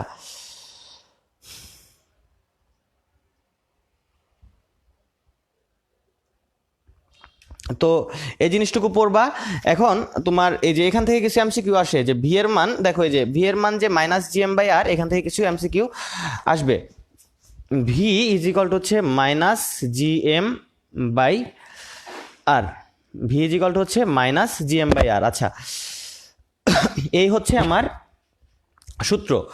এখান থেকে প্রশ্ন আসে যে মহাকর্ষীয় যে বিভব আছে ভি, এই বিভবের সর্বোচ্চ মান কত, সর্বোচ্চ মান সমান কত, এই প্রশ্নটা আসে। এর অ্যান্সার হবে 0। কিভাবে 0 হয়, কিভাবে এই মানটা 0 হয় সেটা হচ্ছে এমন, ভি ইজ ইকুয়াল টু হচ্ছে -gm/r, আর এর মান যদি আমি ইনফিনিটি নেই, তাহলে দেখো আমি ইনফিনিটিতে একটা মানকে ভাগ করতেছি, যদি ভাগ করে ফেলি তাহলে ইনফিনিটিতে যদি সামথিংকে ভাগ করে ফেলি সেটা হয়ে যাবে 0। অর্থাৎ আমি বলতে পারি মহাকর্ষীয় বিভবের সর্বোচ্চ মান 0, অন্যথায় মানগুলো হচ্ছে ঋণাত্মক, যেহেতু এখানে একটা মাইনাস আছে। অর্থাৎ মহাকর্ষীয় বিভবের মাইনাস মান হচ্ছে নর্মাল, আর সর্বোচ্চ যে মানটা আছে সেটা হচ্ছে 0। এটা কখন? যখন আর এর মানটা ইনফিনিটি হয়ে যায়। সো আর এর মানটা যদি হয়ে যায় ইনফিনিটি, তাহলে ভি এর মানটা হয়ে যায় 0। সো আমি বলতে পারি যখন অসীম দূরত্বের একটা বিন্দুর কথা আমি চিন্তা করি, তখন সেখানে মহাকর্ষীয় বিভবের সর্বোচ্চ মান পাওয়া যায় এবং সেই মানটা হয় হচ্ছে 0। এই তথ্যগুলো ভর্তি পরীক্ষার এমসিকিউর জন্য খুবই ইম্পর্টেন্ট ফর এভরি ভার্সিটি। আচ্ছা, তো এই সূত্র দিয়েও তোমরা ম্যাথ দেখো। আর কৃত্রিম উপগ্রহ থেকে কিছু জিনিস মনে রাখতে হবে। দেখো, কৃত্রিম উপগ্রহের টেকনিক্যাল দিকগুলো তোমাদের আলোচনা করি, জাস্ট পড়লেই হবে না, অ্যাকচুয়ালি টেকনিক্যালি পড়তে হবে। ঠিক আছে, তোমার কৃত্রিম উপগ্রহের কিছু সূত্র আছে, যে সূত্রগুলো হচ্ছে তোমার খুবই কমপ্লেক্স, যেমন কৃত্রিম উপগ্রহের পর্যায়কাল। হ্যাঁ, তো এই যে সূত্রগুলো আছে কৃত্রিম উপগ্রহের পর্যায়কালে, দেখবা যে সূত্রটা অনেক কমপ্লেক্স। তো সেই সূত্র থেকে ক্যালকুলেটর ছাড়া অ্যাকচুয়ালি ম্যাথ বের করা, মানে ম্যাথের অ্যান্সার বের করা তোমার হচ্ছে খুবই টাফ হয়ে যায়। T is equal to 2 pi root over হচ্ছে আর plus GM by R plus H, হ্যাঁ, হোল কিউব। সো এই ধরনের একটা সূত্র তুমি হচ্ছে দেখবা যে পর্যায়কালের জন্য আছে। হ্যাঁ, তো জাস্ট একটু, এটা হচ্ছে আমার একটা কৃত্রিম উপগ্রহের পর্যায়কালের সূত্র। তো এখানে তুমি দেখো যে একটা মানকে কিউব করে আবার সেটাকে রুট ওভার করে এখানে একটা রেজাল্ট আউটপুট করা, যেখানে তোমার জি এর মান আছে সেটা হচ্ছে 6 পয়েন্ট সামথিং ইন্টু 10^11, আবার এম এর মান আছে সেটা পৃথিবীর ভরের জন্য একটা কমপ্লেক্স মান হয়। সো ওভারঅল এই জিনিসটা কমপ্লিকেটেড দেখে এখান থেকে তোমার রিটার্ন আসবে না। যদি ক্যালকুলেটর থাকতো তাহলে হচ্ছে এখান থেকে রিটার্ন প্রশ্ন আসতো, কিংবা এখান থেকে এমসিকিউ আসতো। যেহেতু ক্যালকুলেটর নাই, তুমি বুঝতেছো যে উইদাউট ক্যালকুলেটর এই জিনিসগুলো ক্যালকুলেট করে এটাকে রুট ওভার করে এখানে একটা আবার 2 পায়ের সাথে গুণ করে এখানে একটা সলিউশন ডেলিভারি দেওয়া অলমোস্ট ইম্পসিবল একটা বিষয় ক্যালকুলেটর ছাড়া। সো এটা থেকে প্রশ্ন আসবে না। কৃত্রিম উপগ্রহের আরও কিছু বিষয় আছে। সে ধরো এটা হচ্ছে আমাদের পৃথিবী, এটা হচ্ছে একটা কৃত্রিম উপগ্রহ, এটা এর চারপাশ দিয়ে ঘুরতেছে, তাহলে এটার বেগ কত? এর বেগটা হবে তোমার ভি ইজ ইকাল টু হচ্ছে root over GM by R plus H, এমন একটা সূত্র দেখবা বইয়ে আছে। সো এখানেও তুমি দেখো যে এখানে জিএম আছে, রুট ওভার আছে। সো এখানে মানটা প্রডিউস করাটা খুব টাফ হয়ে যাবে ভি এর মানটা। দ্যাটস ওয়াই এটাতেও তোমার হচ্ছে রিটার্ন কিংবা এমসিকিউ আসবে না, বাট এখানে কিছু টেকনিক্যাল প্রশ্ন হতে পারে। সে একটা টেকনিক্যাল প্রশ্নের কথা আমি তোমাকে এখন বলে দিই। একটি কৃত্রিম উপগ্রহ, কোশ্চেনটা সবাই লেখো। একটি কৃত্রিম উপগ্রহ পৃথিবীর পৃষ্ঠ থেকে পৃথিবীর ব্যাসার্ধের অর্ধেক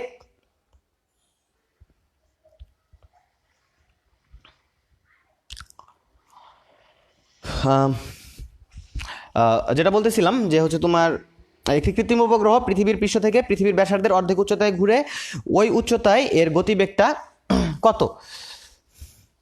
আমার অ্যান্সারগুলো আমি একটু খেয়াল করি। এটা একটা এমসিকিউ কোশ্চেন, রিটার্ন আসার কোনো সম্ভাবনা নাই। অ্যান্সার হচ্ছে root over 2GR, B number root over 3GR, C number root over 3GR by 2 এবং D number root over 2GR by 3। So এই হচ্ছে আমার অপশনগুলা। কোশ্চেনটা ছিল এমন যে একটি কৃত্রিম উপগ্রহ পৃথিবীর পৃষ্ঠ থেকে যে পৃথিবীর ব্যাসার্ধের যে অর্ধেক উচ্চতা আছে সেই উচ্চতাটাই ঘুরে, অর্থাৎ এখানে যে হাইটটা আছে সেটা হচ্ছে অ্যাকচুয়ালি আমার r/2। আমি একটু দেখো ক্যালকুলেট করি, সেটা হচ্ছে যে V is equal to root over GM by R plus H. হ্যাঁ, এখন এখান থেকে সবার প্রথমে যে বিষয়টা আসে সেটা হচ্ছে যে এখানে আমার যে অপশনগুলো আছে সেখানে কোথাও এই ক্যাপিটাল জি নাই এবং এম নাই। সো ক্যাপিটাল জি এবং এমকে আমার হচ্ছে সাইড করে দিতে হবে। সেই সাইডটা আমি কীভাবে করব? জি ইজ ইকাল টু হচ্ছে GM by R square. So এখান থেকে আমি দেখতে পাই যে জিএম ইজ ইকাল টু হবে হচ্ছে আমার জি আর স্কোয়ার। সো এখান থেকে আমি দেখি যে ভি ইজ ইকাল টু হচ্ছে root over G R square by হচ্ছে আর প্লাস এইচ। সো এইচটা হচ্ছে আমার r/2। সো আর এর সাথে যদি আমি আর এর অর্ধেক যোগ করি আমার হয়ে যাবে হচ্ছে 3/2 আর। এবার খেয়াল করো, ভি এর মান হবে রুট ওভার এই 2টা উপরে চলে যাবে। So 2G R square by 3R। আমি আর এবং আর কেটে দিতে পারি, আমার ভি এর মান হবে হচ্ছে root over 2GR by 3। So এই ধরনের কোশ্চেন তোমার এমসিকিউতে আসতে পারে।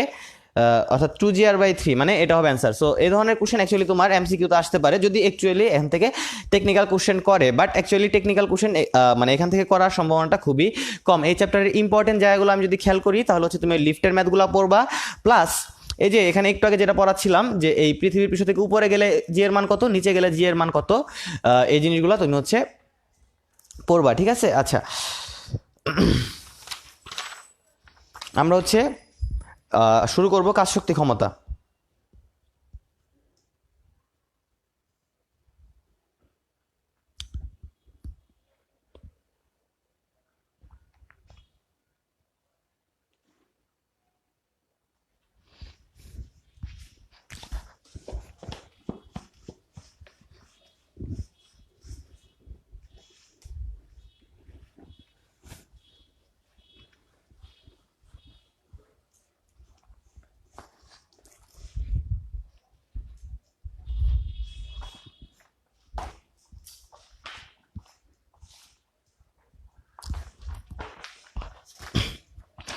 দেখো অ্যাকচুয়ালি কাজ শক্তি ক্ষমতা এই জিনিসগুলো তোমরা অনেক ছোট থেকে পড়তেছো দেখে তথ্যগুলো তোমার কাছে খুবই সহজ মনে হবে। তথ্যগুলো খুব সহজ, বা তথ্যগুলো অ্যাকচুয়ালি টেকনিক্যাল, সে কিছু টেকনিক্যাল জিনিসই আমি এই চ্যাপ্টার থেকে দেখাবো। ফার্স্টে বলো কাজ শক্তি ক্ষমতা চ্যাপ্টারের এখানে এই সূত্রটাই ভুল কোথায়, এই সূত্রটাই ভুল কোথায়, কিংবা এই সূত্রটাকে ঠিক আছে কিনা। যারা যারা ঠিক আছে বলতেছো তারা তারা লেখো যে হচ্ছে এখানে এই সূত্রটা ঠিক আছে, আর যারা যারা বলতেছো যে এখানে কোথাও ভুল আছে তারা আমাকে কমেন্ট করে জানাও এখানে ভুলটা কোথায় সবাই যারা আসো। আর যারা যারা অ্যাকচুয়ালি বুঝতেছো না তারা লেখো যে হচ্ছে আমি বুঝতেছি না।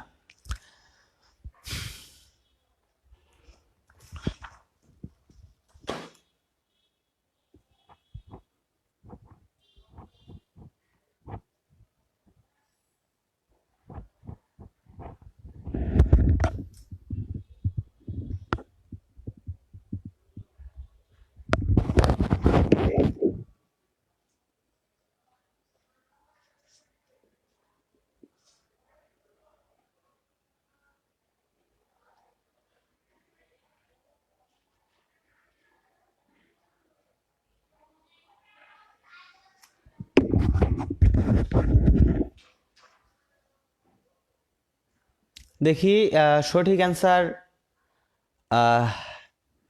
কে দিতে পারে, কার কার অ্যান্সার সঠিক হয় আমি একটু সেটা দিতে পারি। কিংস্টার লিখেছে ভাইয়া আমার কোশ্চেন অ্যান্সারটা করে দিলে ভালো, তোমার কোশ্চেন কোনটা আমি অ্যাকচুয়ালি খেয়াল করি নাই। ভাইয়া 2 কেজি ভরের কোনো বস্তু চাঁদে ওজন কত হবে, কাইন্ডলি এই কোশ্চেনটা সলভ করে দিবেন। 2 কেজি একটা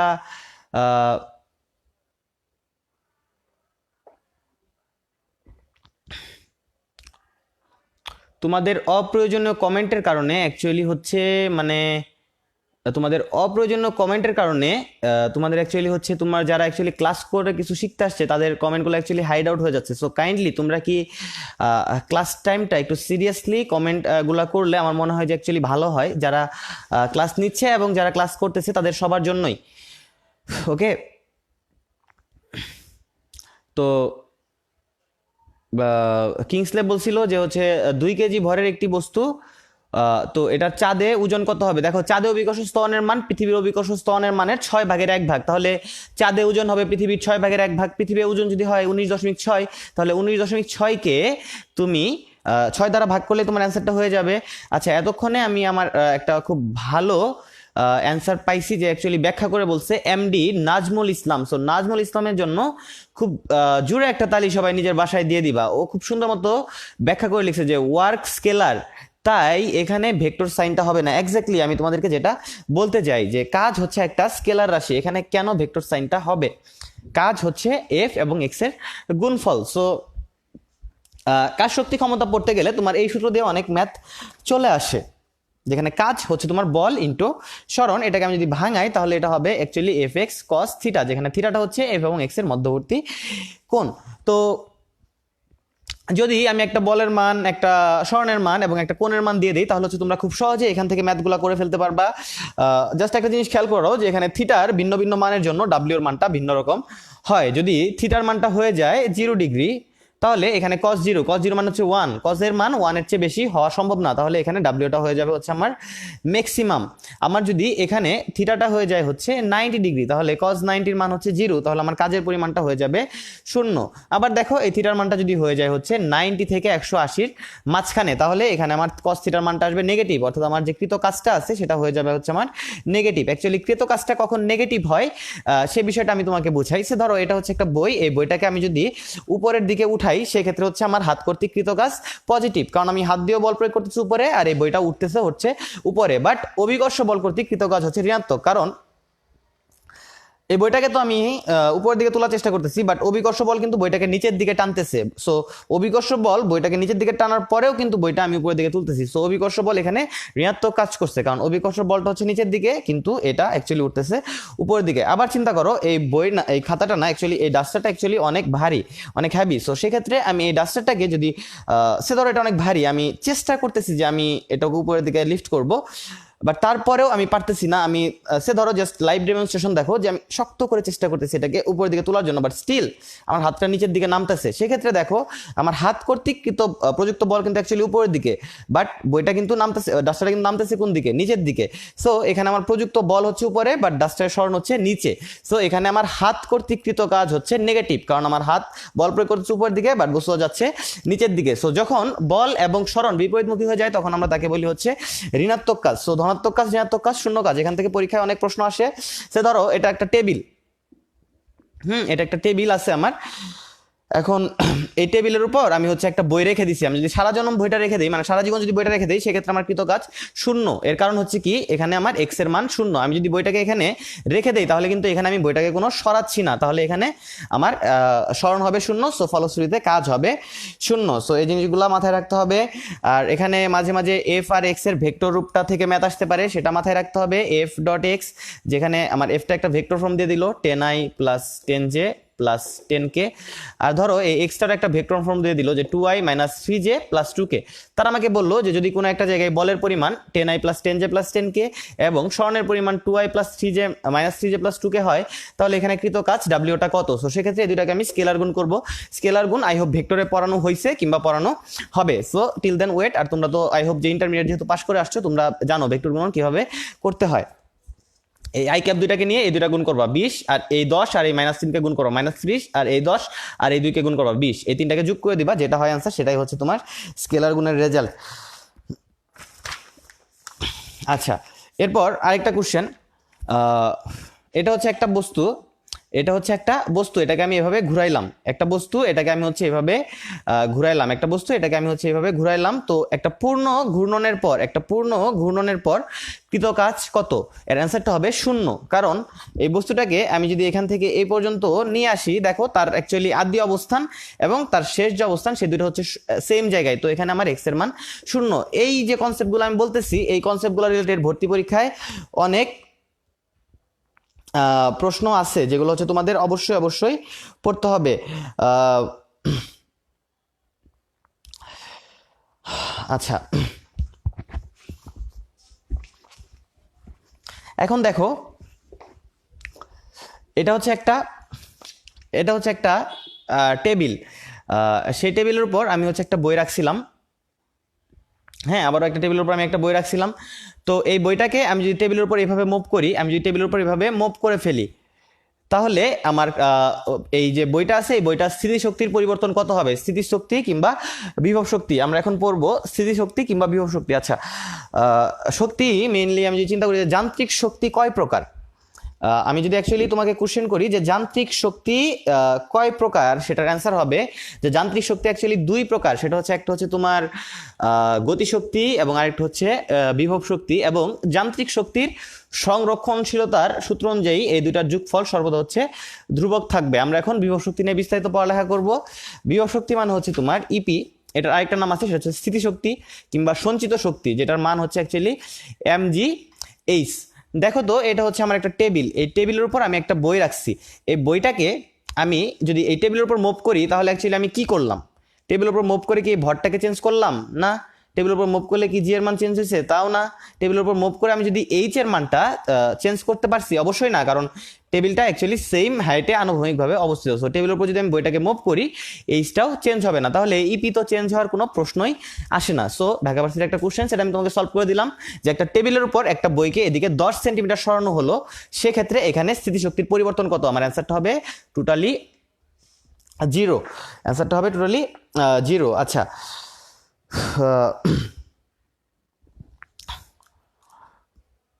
এরপর ঢাকা ইউনিভার্সিটি 4-5-এর একটা কোশ্চেনটা অনেক আগের, বাট কোশ্চেনটা খুব সুন্দর, দ্যাটস ওয়াই আমি করাচ্ছি।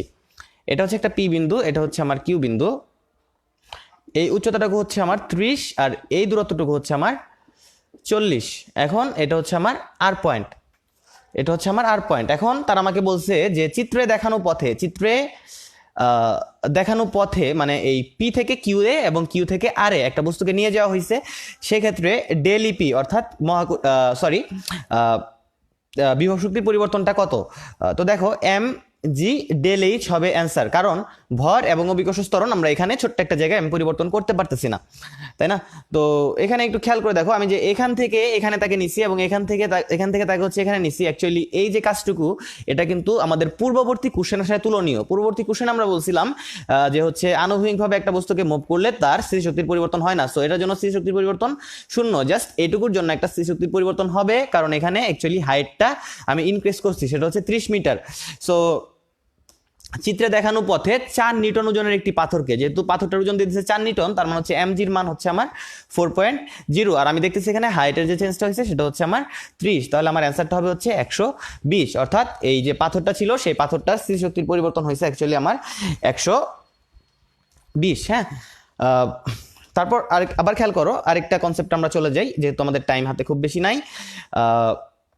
একটা বস্তু এখান থেকে আমি ফেলে দিচ্ছি, একটা বস্তুকে আমি এখান থেকে ফেলে দিচ্ছি, তুমি মনে রাখবা এটা ভূমি স্পর্শ করার মুহূর্তে যে গতিশক্তিটা রাখবে সেটা হচ্ছে অ্যাকচুয়ালি এই জায়গার স্থিতিশক্তির সমান, অর্থাৎ ইকে এবং ইপি সমান। এর কারণ কি জানো? এর কারণ হচ্ছে এই যে বিষয়টা আছে সেটা যান্ত্রিক শক্তির সংরক্ষণশীলতা, গতি এবং বিভব শক্তির যোগফল ধ্রুবক থাকে। এখানে যখন বস্তুটা আছে তার কোনো গতিশক্তি নাই, তার সমস্ত শক্তি স্থিতিশক্তি। সো বস্তুটা যখন এখান থেকে এখানে নেমে আসবে তখন তার কোনো বিভব শক্তি তো নাই, কারণ হচ্ছে সেটা অ্যাকচুয়ালি ভূমি থেকে 0 হাইটে আছে। সো হাইটটা যদি আমার সামহাও 0 হয়ে যায়, তার ইপির মানটাও কিন্তু অ্যাকচুয়ালি হয়ে যাবে হচ্ছে 0। সো এখানে যেহেতু তার ইপির মানটা 0, তাহলে এখানে সমস্ত শক্তিটাই কি? ইকে। সো এখানে সমস্ত শক্তি হচ্ছে ইপি আর এখানে সমস্ত শক্তি হচ্ছে ইকে। সো যান্ত্রিক শক্তির সংরক্ষণশীলতা নীতি অনুযায়ী ইকে এবং ইপি হচ্ছে পরস্পর সমান। ঠিক আছে, এখান থেকে এই জিনিসটা মনে রাখলে অ্যাকচুয়ালি ভর্তি পরীক্ষায় অনেকগুলো ম্যাথ করা সম্ভব। আমি তোমাকে একটা ম্যাথ করে দিচ্ছি, দেখো। 0.5 কেজি ভরের একটি বোমা 0.5 কেজি ভরের একটি বোমা 0.5 কেজি ভরের একটি বোমা 1 কিলোমিটার উঁচু একটি জায়গা থেকে ফেলে দেওয়া হলো ভূমি স্পর্শ করার মুহূর্তে এর গতিশক্তির মান কত? সো আমাদের মাথায় ফার্স্টে যে টেন্ডেন্সিটা আসবে সেটা হচ্ছে যে আমি যেহেতু ভর দেওয়া আছে এম, তো হচ্ছে আমি ইকে ইজিক্যাল টু হচ্ছে half M V square use করি, E K equal to half M V square use করে আমি এখানে যেহেতু 1 কিলোমিটার সরণ দেওয়া আছে তাহলে আমি বেগটা বের করতে পারবো, সো আমি ইকেটা বের করতে পারবো। সো আমাদের মাথায় ফার্স্ট টেন্ডেন্সি থাকবে হচ্ছে এটা, বাট অ্যাকচুয়ালি এভাবে করলে মানে অনেক টাইম চলে যাবে। তুমি জাস্ট এটা খেয়াল করো যে এখানে তার যে গতিশক্তি সেটা কিন্তু এই জায়গায় স্থিতিশক্তির সমান। সো আমি এই জায়গাটার স্থিতিশক্তিটা বের করে ফেলি, সেটা হচ্ছে আমার EP is equal to M G H, যেখানে এম এর মান হচ্ছে 0.5, জি এর মান হচ্ছে 9.8 এবং এইচ এর মান হচ্ছে আমার 1 কিলোমিটার কিংবা 1000 মিটার। সো আমার 500 ইন্টু 9.8 মান হচ্ছে 4900 নিউটন, হ্যাঁ, তো সরি জুল। সো তার শক্তির পরিমাণ হচ্ছে অ্যাকচুয়ালি 4900 জুল।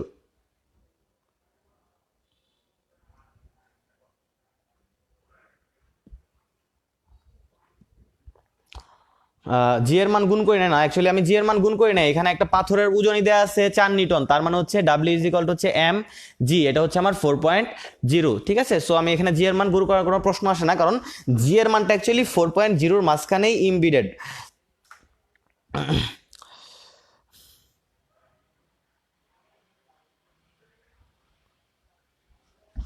জাস্ট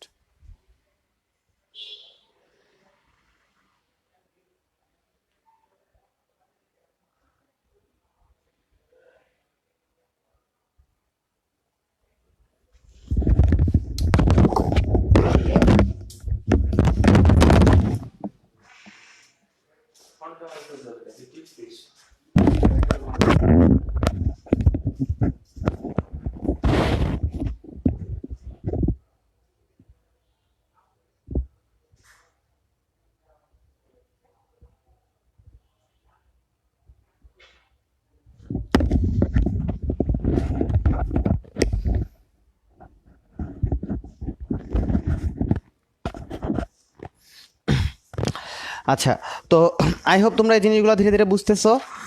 আর তোমাদের যেহেতু রিটেন আছে, ওই যে শুধুমাত্র শর্টকাট দিয়ে ম্যাথ করলে হবে না। সে আমি তোমাদেরকে বলি, তোমরা জানি না ভর্তি কোচিং কি করতেছো কিংবা কিভাবে বাসায় প্রিপারেশন নিচ্ছ, তোমরা হচ্ছে গাইডে একটা শর্টকাট দেখবা। এই যে এই ম্যাথটা ভর্তি পরীক্ষায় অসংখ্যবার আসা একটা ম্যাথ, সেটা হচ্ছে এমন যে ধরো এটা হচ্ছে আমার 30 মিটার উচ্চতা, এটা হচ্ছে 30 মিটার উচ্চতা, সেই উচ্চতা থেকে একটা বস্তুকে আমি ফেলে দিলাম, কোথায় এর গতিশক্তি স্থিতিশক্তির দ্বিগুণ হবে কিংবা গতিশক্তি স্থিতিশক্তির তিনগুণ হবে। মানে দেখো কোশ্চেনটা আমি যদি জেনারেলাইজ করি তাহলে বিষয়টা হবে এরকম, যেহেতু এই বস্তুটাকে আমি এখান থেকে নিচের দিকে ফেলে দিচ্ছি, যেহেতু আমি বস্তুটাকে এখান থেকে নিচের দিকে ফেলে দিচ্ছি, কাজেই ধীরে ধীরে তার গতিশক্তিটা বৃদ্ধি পেতে থাকবে এবং তার স্থিতিশক্তিটা হ্রাস পেয়ে থাকবে। যেহেতু তার হাইটটা আস্তে আস্তে কমতেছে, তাই তার স্থিতিশক্তিটা হ্রাস পেয়ে থাকবে এবং তার যেহেতু নিচে নামতে গেলে তার হচ্ছে বেগটা ধীরে ধীরে বৃদ্ধি পাচ্ছে, তাহলে হচ্ছে তার গতিশক্তিও ধীরে ধীরে বৃদ্ধি পাচ্ছে। সো একটা চান্স থাকে যে কোনো একটা জায়গায় গিয়ে তার গতিশক্তিতে তার স্থিতিশক্তির একটা সামথিং গুণ হয়ে যাবে। সো তারা আমাকে বললো, একটা কোশ্চেন এভাবে দিছে যে কোনো একটা ক্ষেত্রে 30 মিটার উচ্চতা থেকে একটা বস্তুকে আমি ফেলে দিলে কোথায় এর গতিশক্তি স্থিতিশক্তির দ্বিগুণ হয়ে যাবে, অর্থাৎ ইপির দ্বিগুণ হয়ে যাবে।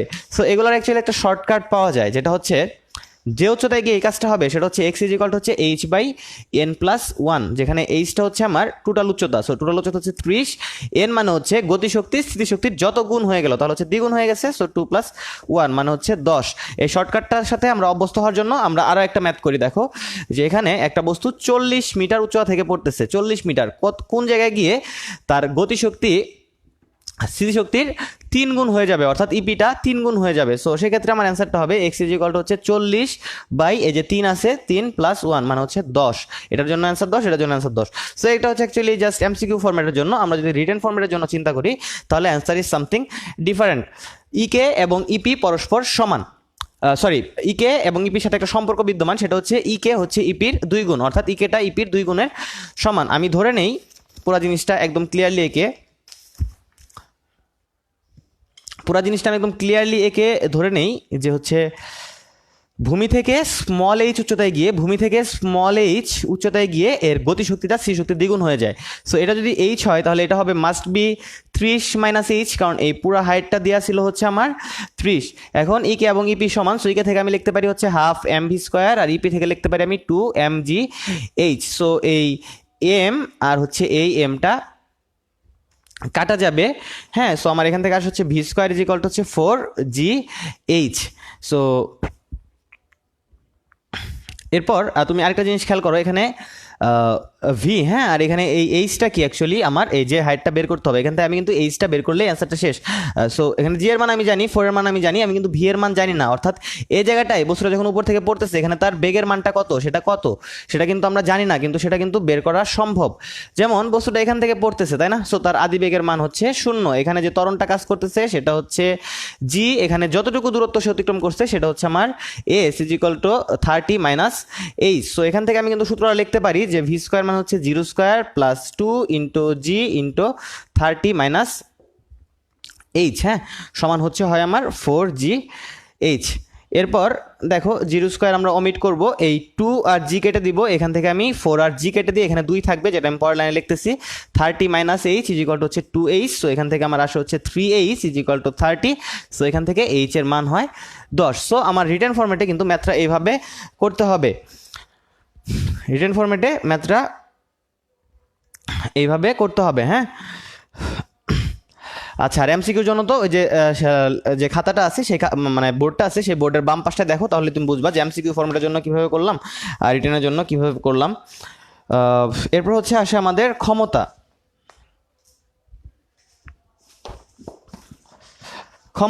মানে হচ্ছে তোমার actually P is equal to হচ্ছে mgh/t কিংবা w/t। সো আমি আপাতত এটা নিয়ে কাজ করি, w/t নিয়ে কাজ করি।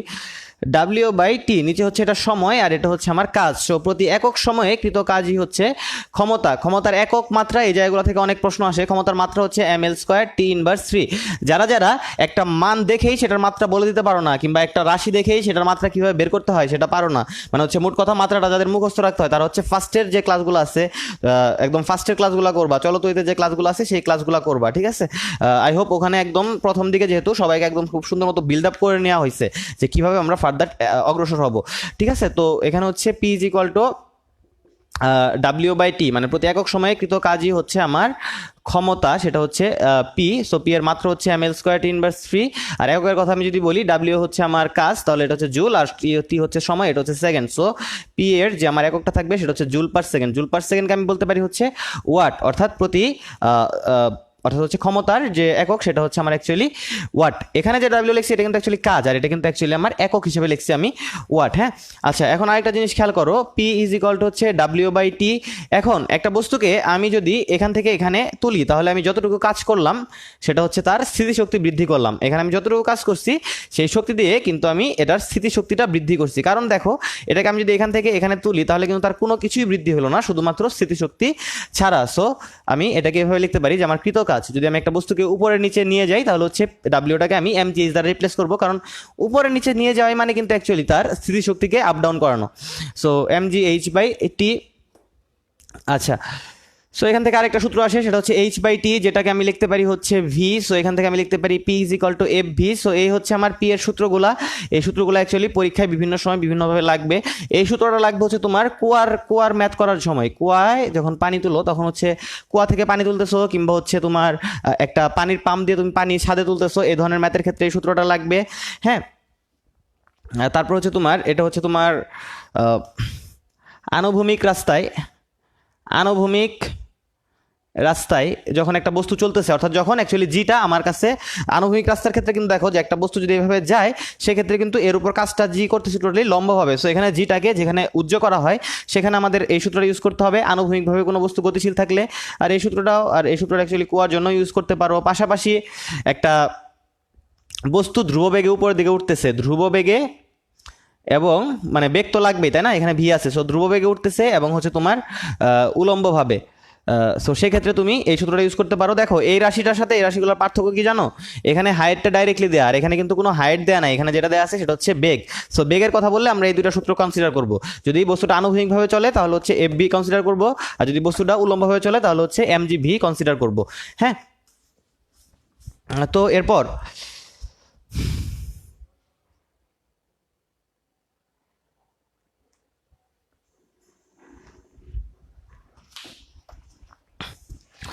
আমি অ্যাকচুয়ালি এই সূত্রতে তোমরা ম্যাথ সবাই পারবা, কোয়ার ম্যাথ মোটামুটি সবাই পারে। আমরা হচ্ছে এই ম্যাথটার একটা উদাহরণ দেখাই।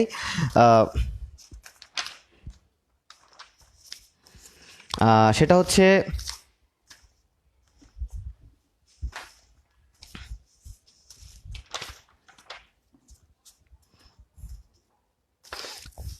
একশো কেজি ভরের একটি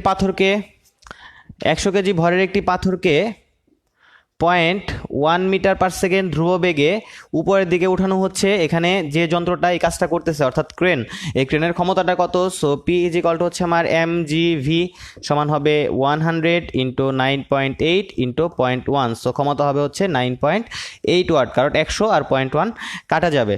আচ্ছা, এটা একটা কোশ্চেন ছিল যেটা হচ্ছে অ্যাকচুয়ালি এই ধ্রুব বেগে উলম্বভাবে চলন্ত একটা বস্তুর জন্য একটা ক্রেনের সাহায্যে একটা বস্তুকে উপরের দিকে তুলতেছিলাম। তাহলে কি একটা ধ্রুব বেগে উলম্ব দিকে আমি একটা বস্তুকে মুভ করতেছিলাম। এর পাশাপাশি আমি যদি এই সূত্রটার কথা বলি আনুভূমিকভাবে, সেক্ষেত্রে জিনিসটা কেমন দাঁড়ায়? ঢাকা ইউনিভার্সিটি 3-4-এর কোশ্চেন, সেটা হচ্ছে এমন যে 1000 কেজি ভর বিশিষ্ট একটি গাড়ি সমান্তরাল রাস্তায় 1000 কেজি ভর বিশিষ্ট একটি গাড়ি সমান্তরাল রাস্তায় চলা অবস্থায় তোমার হচ্ছে 10 মিটার পার সেকেন্ড বেগে চলা অবস্থায় 400 নিউটন বল অনুভব করে। এফ এর মানটা হচ্ছে 400 নিউটন। তো এই ক্ষেত্রে ইঞ্জিনটির ক্ষমতা কত? So P is equal two কোনটা হবে? F V. দেখো, আমি তোমাদেরকে খুব ক্লিয়ার করে বলে দিছি যে আনুভূমিকভাবে চললে এফ ভি ইউজ করবো, তাই না? সো এখানে ভরটা অ্যাকচুয়ালি আমার দরকার নাই, এফটা হচ্ছে আমার 400 এবং ভি এর মানটা হচ্ছে তোমার 10। সো আমার অ্যান্সারটা হবে হচ্ছে 4000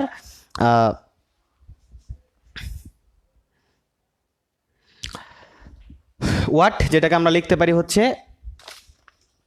যেটাকে আমরা সমান সমান লিখতে পারি এখানে 4 কিলোওয়াট। একটু ভালো করে লক্ষ্য করো যে এখানে আমি যদি এই 1000 দিয়ে ম্যাথটা করতাম, মানে এই 1000 কেজি এখানে বসে আমি যদি এম 1000, জি এর মান 9.8 আর বেগের মান আমি যদি বসায় করতাম তাহলে আমার কোশ্চেনটা ভুল হইতো, কারণ আমি খুব ক্লিয়ারলি বলে দিছি যে এটা হচ্ছে উলম্বভাবে চলাচলরত বস্তুর জন্য, যেমন ক্রেনের জন্য, আর আনুভূমিকভাবে একটা বস্তু চললে এফভি ইউজ করতে হবে। ঠিক আছে, সো আজকের ক্লাস এখানেই সমাপ্তি। সবাইকে ধন্যবাদ, অসংখ্য ধন্যবাদ।